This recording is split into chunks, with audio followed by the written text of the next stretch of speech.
ആര് ചത്തെന്ന് പറഞ്ഞ് ചാടി വീട്ടിൽ ആരും ചത്തൊന്നും പറഞ്ഞില്ല, നിന്റെ കൂടെ വരുന്നെന്ന് പറഞ്ഞു. നീ എന്നിട്ട് എന്റെ പേര് പറയുന്ന ഇനി നിന്റെ അച്ഛനും അമ്മ എന്നെ വിളിച്ചോണ്ടിരിക്കും. ഭാഗ്യം എന്റെ പേര് പറഞ്ഞില്ല. നിന്റെ വീട്ടിലാണ് വന്നിരിക്കുന്നതെന്നാണ് പറഞ്ഞത്. ചെറുക്കൻ നിനക്ക് എന്താ? നമ്മളൊക്കെ സ്ഥിരം വീട്ടിൽ നിന്ന് ഇറങ്ങുന്ന ആൾക്കാരാണ്. നീ റെഡ് മാർക്കിലാണ് വീട്ടിൽ നിന്ന് ഇറങ്ങുന്നത്. പിന്നെ പറഞ്ഞ് മനസ്സിലാക്കിയാണ്. പറഞ്ഞ് മനസ്സിലാക്കൊന്നുമില്ല, നീ പറഞ്ഞ കറക്റ്റ് കാര്യമില്ലേ. നിന്റെ വീട്ടിലെ സാഹചര്യമല്ലേ എന്റെ വീട്ടില്, അതല്ലേ. ഇവനാ നീയൊക്കെ ഇവിടെ പിടിച്ചിരുത്തിക്കുന്നത് എന്തോ വലുതിനാണ്. ഇവന്റെ അച്ഛൻ വിളിക്കുന്ന തെറി 1.5 കിലോമീറ്റർ അകലെ എന്നാ കേൾക്കാം. ഇത്രയ്ക്ക് ബുദ്ധിമുട്ടാണെങ്കിൽ 2 കിലോമീറ്റർ മാറിയേക്ക്.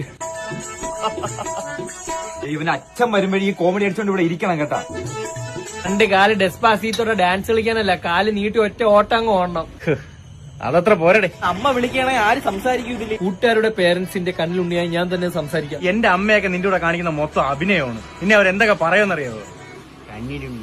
മേഴ്സി ആന്റി ഫേക്ക് ആയിരുന്ന. നമുക്ക് ഇന്ന് 12 മണിക്ക് ശേഷം വീട്ടിൽ കയറിയാൽ നീ ഇന്ന് ഇറങ്ങുന്ന കൊള്ളാം, എന്നും ഇറങ്ങാൻ പറ്റും. നാളെ ഇറങ്ങും, മറ്റന്നാളും ഇറങ്ങും. ഇന്ന് ഞാൻ വീട്ടിൽ കയറുന്നില്ല. എങ്ങനെയുണ്ട്? ഞാനൊക്കെ 10ാം ക്ലാസ് തൊട്ടേ വീടിന്റെ വെളിയിൽ ഇറങ്ങി തുടങ്ങിയാണ് രാത്രി. 10ാം ക്ലാസ്സിലൊക്കെ പുറത്തിറങ്ങുന്ന ഞാൻ +2 ആയിരുന്നു.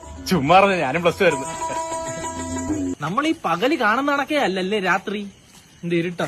എടേ ഇവനെ വിളിച്ചോണ്ട് വീട്ടിൽ കൊണ്ടാക്കിയാണ്. ആരെ പേര് പറഞ്ഞിറങ്ങിയോ അയാളുടെ അടുത്ത് തന്നെ പറ. ഞാൻ പറഞ്ഞാലും നിന്റെ പേരും ഉണ്ട് കേട്ടാ. അപ്പൊ കൂട്ടായി 3 പേരും പറഞ്ഞാൽ ചാടിയത്. മാത്രമല്ല ഡാഡി നിങ്ങളെ വഴക്കുറയത്തോളൂ, എന്നെ വഴക്കുറയില്ല. ഡാഡിക്ക് എന്നെ ഭയങ്കര സ്നേഹം. സത്യം ആശിറിനെ ഭയങ്കര ഇഷ്ടമാണ്.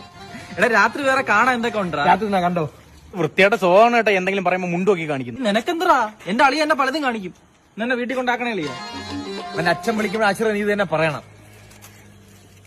വിളിക്കുന്നു, എന്റെ അച്ഛൻ വിളിക്കുന്നു, ഇന്ന് എടുത്തോ. അമ്മയെ കണക്കല്ലടാ അച്ഛൻ. ഫോൺ ഇടറാ. അച്ഛന് മുടി കുറവ്, അമ്മയ്ക്ക് മുടിയുണ്ട്, അല്ല ഒരു വ്യത്യാസവും ഇല്ല. Hello hello daddy. ഡാഡി ഞാൻ ഹാഷിർ. ആ തന്തയില്ലാത്തവനാ. അജിനെന്തിയെ പ്രിയ സുഹൃത്ത് അവനെപ്പെടുന്നുണ്ട്, വീട്ടിലാക്കടാ. Okay daddy. ഞാൻ നിന്റെ ഡാഡിയെ ഫേസ്ബുക്കിൽ അൺഫ്രണ്ട് ചെയ്യാൻ പോവേ.